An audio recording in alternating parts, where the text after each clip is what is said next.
Unit में हम लोगों ने क्या क्या पढ़ लिया था। हमने पढ़ लिया था कि प्लांट वाटर रिलेशनशिप के अंतर्गत हमने बहुत सारे चीज़ें समझ लिया था उस दिन। ठीक है कि हमने देखा था कि पानी जो है पौधों के लिए किस प्रकार से आवश्यक है। हमने ये भी समझा था कि पानी क्या होता है। ठीक है, पानी का एक हमने फिजिकल प्रॉपर्टीज़ केमिकल प्रॉपर्टीज़ के बारे में हमने स्टडी किया था। इसके बारे में हमने देखा था कि पानी का स्ट्रक्चर किस प्रकार से होता है। ठीक है, इसके बारे में हमने पानी का सिग्निफिकेंस देखा। ठीक है, कि पानी का जो है पौधों में किस किस प्रकार का उसका जो वैल्यू है, ठीक है, इंपॉर्टेंस है, वो किस प्रकार से, ये हमने स्टडी कर लिया था पिछले वाले क्लास में। ठीक है, अब मैंने कहा था आपको कि पौधा जो है पानी का किस प्रकार से ऐसे मेथड्स हो सकते हैं, ठीक है, जिसके थ्रू पौधा पानी का अवशोषण करता है। ठीक है, तो जितने प्रकार के जो मेथड्स होते हैं उन मेथड्स को हम क्या बोलते हैं, फिजिको केमिकल प्रोसेस कहते हैं। क्या बोलते हैं? फिजिको केमिकल प्रोसेस कहते हैं। ठीक है, और उस फिजिको केमिकल प्रोसेस में बहुत सारे मेथड्स आते हैं जिनके थ्रू जो बहुत सारे जो मॉलिक्यूल्स वो आयन से जो होते हैं वो एक स्थान से दूसरे जगह स्थानों पर क्या होते हैं, ट्रैवल करते हैं। ठीक है, गमन करते हैं, जिससे पौधा बहुत सारे जो अपने आवश्यकताओं को पूर्ति करता है। ठीक है, जैसे कि हम बात करते हैं जैसे आपका पानी में बहुत सारे जो न्यूट्रिशंस होते हैं, जो मिनरल्स होते हैं, वो अब क्योंकि पानी में तो कंसंट्रेशन ज़्यादा होता है, उसकी न्यूट्रिशन को ऑब्जर्व करता है। ठीक है, कौन? पौधा। और सारे मिनरल्स क्योंकि कहाँ घुले होते हैं, पानी में। ठीक है, तो वो अब कौन से ऐसे मेथड्स होते हैं जिससे पौधा जो होता है अपने विभिन्न प्रकार के जो केमिकल्स, रासायनिक जो सब्सटेंस होते हैं, जो भोज्य पदार्थ होते हैं, ठीक है, पानी होता है, मिनरल्स होता है, ठीक है, उनको किस प्रकार से पानी पौधा जो होता है पौधों में खासकर एक स्थान से दूसरे जगह पर ट्रैवल होता है। ठीक है, तो उसी का आज हमें एक मेथड पढ़ना है। ठीक है, वो क्या है हमारा? वो है हमारा डिफ्यूज़न। डिफ्यूज़न का मतलब होता है विसरण। ठीक है, क्या होता है? क्या होता है हमारा? विसरण होता है। ठीक है, तो विसरण होता क्या है बेसिकली? तो अगर हम इसको परिभाषा लिखें तो ऐसा समझते हैं कि विसरण जब किसी ठोस द्रव गैस का मॉलिक्यूल्स व आयंस, ठीक है, हाई कंसंट्रेशन से लो कंसंट्रेशन की ओर जब ट्रैवल करता है तब यह प्रोसेस क्या कहलाता है? हमारा विसरण कहलाता है। अब इसको थोड़ा सा ऐसा भी समझ सकते हैं आप लोग, ठीक है, कि अब हाई कंसंट्रेशन हम किस चीज़ समझें?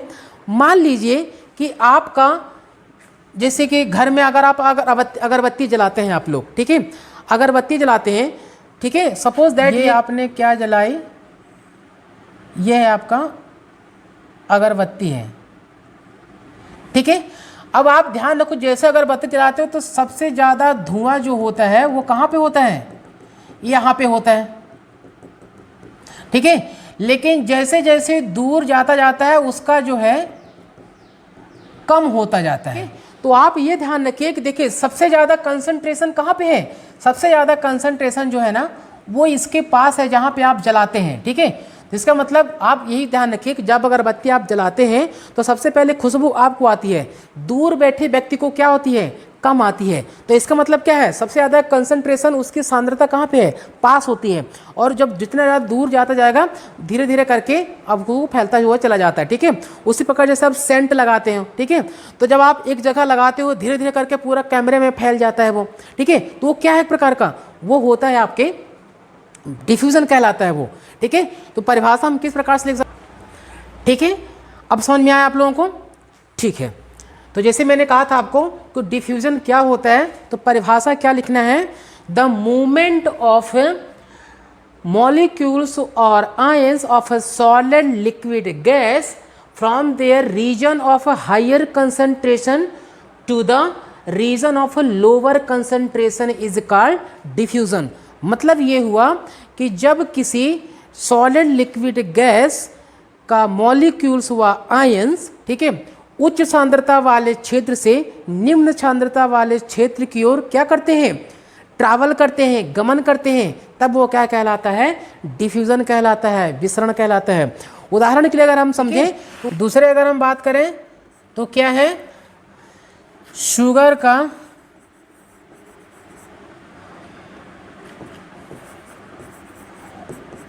वाटर में घुल जाना। ठीक है, दूसरा क्या है? फोटोसिंथेसिस के दौरान फोटोसिंथेसिस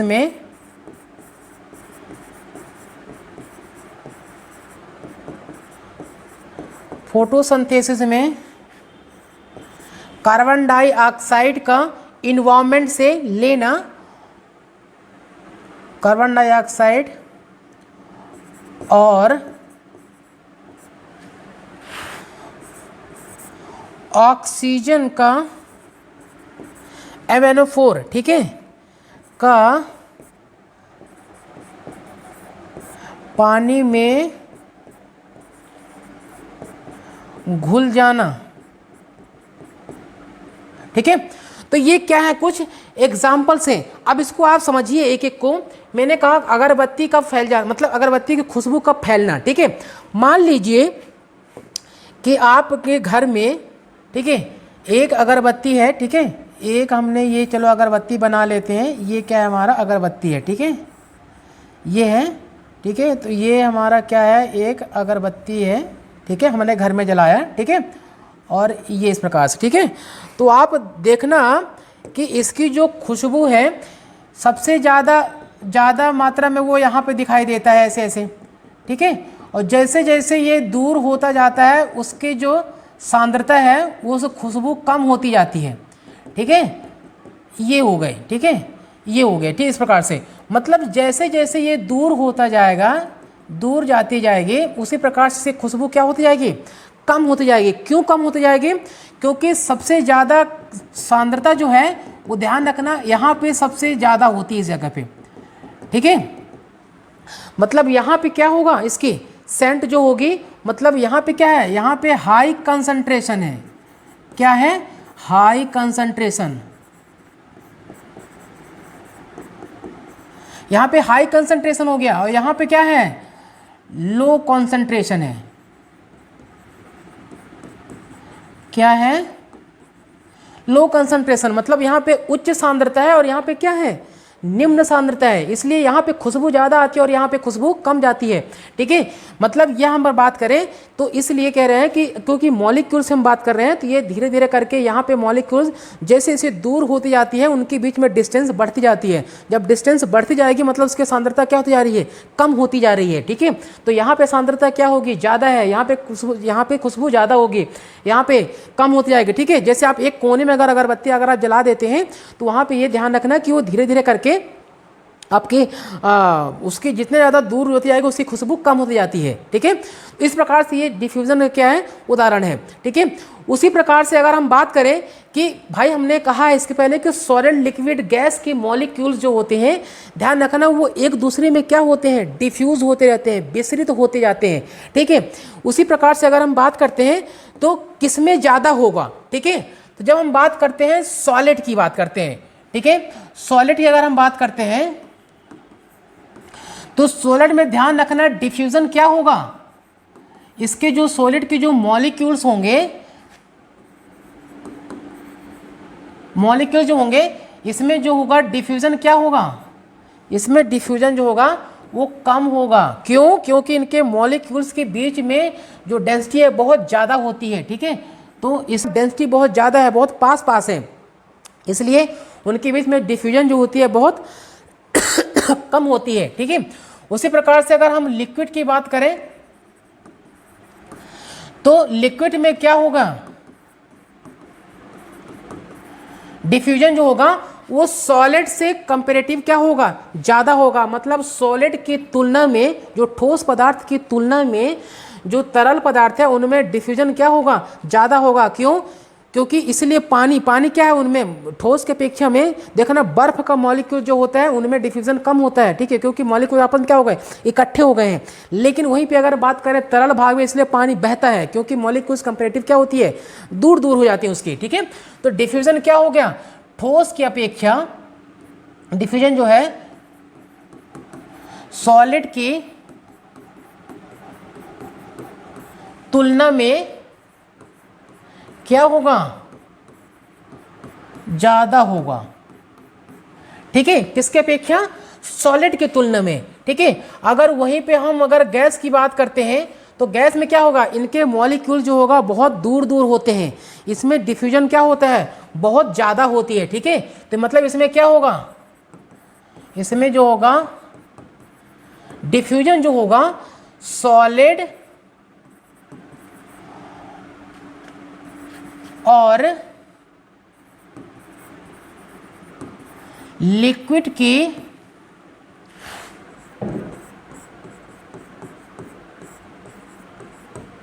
तुलना में क्या हो गया, इसमें होगा ज्यादा होगा, ठीक है। किसके तुलना में, सॉलिड और के ज्यादा होगा। आ रहा समझ में। तो हमें एग्जाम में ऐसे आप लिख देना आप, ठीक है। तो क्या होगा, अगर हम सॉलिड की बात करते हैं, ठीक है, सॉलिड में क्या होगा, बहुत कम होगा, ठीक है। तो यहाँ पे क्या होगा, ये हो गया लिक्विड होगा, ठीक है। इसके बाद क्या होगा, ये हो गया गैस, ठीक है। मतलब सबसे ज़्यादा किस में है, गैस में है, उससे कम किस में है, लिक्विड में, उससे कम किस में है, सॉलिड में। मतलब सबसे कम किस में हो गया, सॉलिड में हो गया, ठीक है। और इसके बाद किस में होगा, ज़्यादा में, इसके तुलना में लिक्विड में ज़्यादा है और इन दोनों की तुलना में गैस में ज़्यादा है, ठीक है।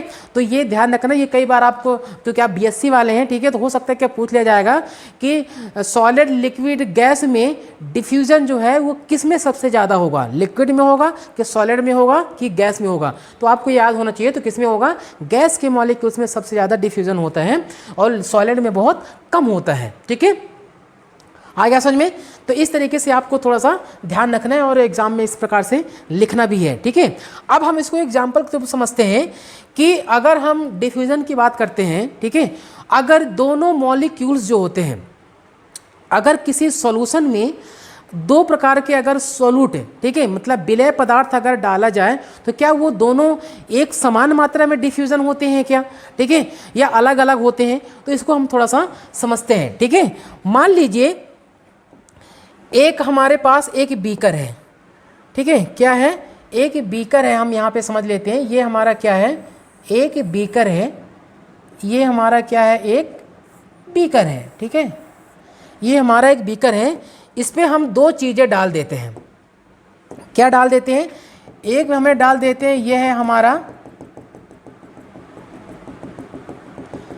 ये है हमारा शुगर, ठीक है, और दूसरा है नमक डाल दे रहे हैं हम, ठीक है। अगर इसको और उदाहरण समझते हैं तो ये हमारा क्या हो गया, ये है हमारा बीकर, ठीक है, ये है हमारा शुगर, ठीक है, और ये है हमारा क्या, NaCl है, ठीक है। ये हमने तीन चीज़ें हमने, ये और दूसरे में इसमें क्या भर दिया है हमारा, ये हमारा इतने हमने पानी भर दिया है, ठीक है, ये हमने क्या भर दिया है हमारा, ये हमारा पानी, हमें पानी है, ठीक है, ये हमारा पानी है, ठीक। अब देखो एक बीकर लिया है, ठीक है, बीकर हमने दो चीज़ें ऐड किया हुआ है, एक है हमारा शुगर का मॉलिक्यूल्स है और दूसरा हमारा क्या है, नमक है, और ये बीकर से भरे पानी हमने डाल दिया। तो क्या दोनों मॉलिक्यूल्स आपस में क्या एक साथ डिसॉल्व होंगे, आंसर है नहीं, ठीक है। क्यों, ध्यान रखना, दोनों की NaCl और शुगर की दोनों की एक सॉल्युबिलिटी जो प्रॉपर्टीज़ हैं दोनों केमिकल्स की, दोनों क्या होती है, अलग अलग होती है, ठीक है। दोनों ही घुलेंगे लेकिन NaCl कंपैरेटिव शुगर के जल्दी डिसॉल्व हो जाएगा, ठीक है, और शुगर जो होता है NaCl की अपेक्षा थोड़ा सा बाद में होगा, ठीक है। लेकिन अब ऐसा क्यों होगा, ध्यान रखना, दोनों इसलिए होगा क्योंकि दोनों की प्रॉपर्टीज़ अलग अलग होती है, ठीक है, किसकी, NaCl और शुगर की, ठीक है। जब दोनों की प्रॉपर्टीज़ अलग होती है तो ध्यान रखना, दोनों जब घुलते घुलते एक समय ऐसा आएगा कि दोनों की मात्रा अपनी अपनी जगह पे दोनों क्या हो जाएगी, एक बराबर हो जाएगी और हमारा ये क्या हो जाएगा, एक सोल्यूशन तैयार हो जाएगा, ठीक। किसका, नमक और शुगर का। ध्यान रखना, नमक और शुगर का ध्यान रखना, जब BP जब फ्लैक्चुएट होता है खासकर, ठीक है, जब शुगर जब आपका फ्लैक्चुएट होता है, ठीक है, तो हमेशा बोलते हैं भैया नमक पानी का घोल पिला दो, ठीक है। अब दोनों की प्रॉपर्टीज़ मैंने कहा जब अलग अलग होती है, ठीक है, तो दोनों की सॉल्युबिलिटी प्रॉपर्टीज भी अलग होंगी दोनों की, NaCl की, ठीक है।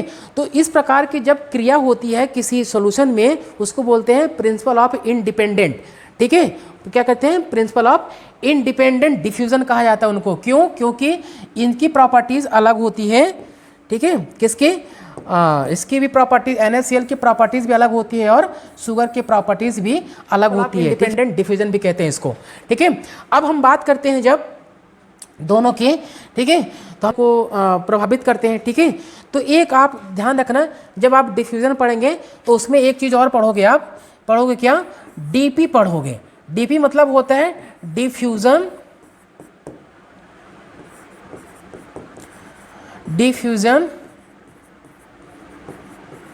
डिफ्यूज़न प्रेशर कहते हैं, जिसको बोलते हैं हम विसरण दाब।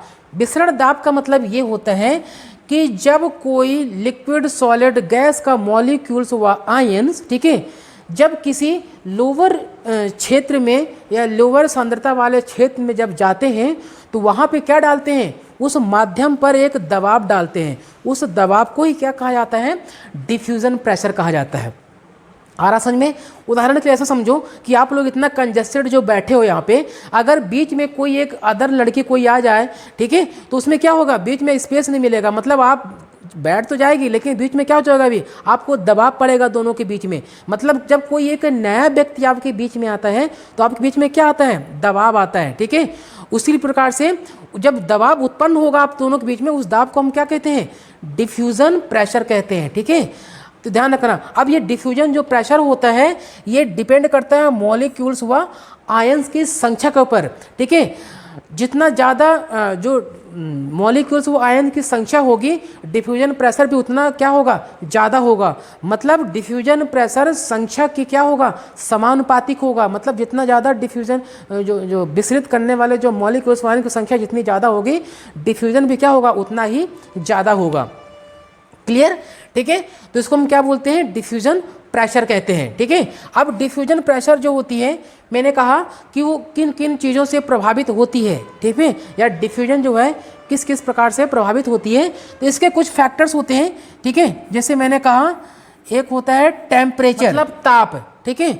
तो ताप क्या होगा, जितना ज़्यादा, ध्यान रखना कि कोई भी, जैसे कि हम मॉलिक्यूल्स, जैसे उदाहरण के लिए हम समझें, जैसे बर्फ हमारा ठोस रूप में बदल गया, तो क्यों ठोस में बदला, क्योंकि सारे लिक्विड जो पानी का मॉलिक्यूल्स आपस में क्या हो गया, कंडेंस के फॉर्म में हो गया वो, ठीक है। मतलब उसका संघनित हो गया, इसलिए वो किसके रूप में बदल गया था, आपका ये ठोस रूप में बदल गया। लेकिन जैसे जैसे आप उसको ताप दोगे, गर्म करोगे, तो क्या होगा, धीरे धीरे उसके मॉलिक्यूल्स दूर जाते जाएंगे। जितना ज़्यादा आप टेम्परेचर दोगे, धीरे धीरे करके पहले वो लिक्विड में बदलेगा, ठीक है, फिर धीरे धीरे करके वो वाष्प के रूप में क्या हो जाएगा, बदल जाएगा, ठीक है।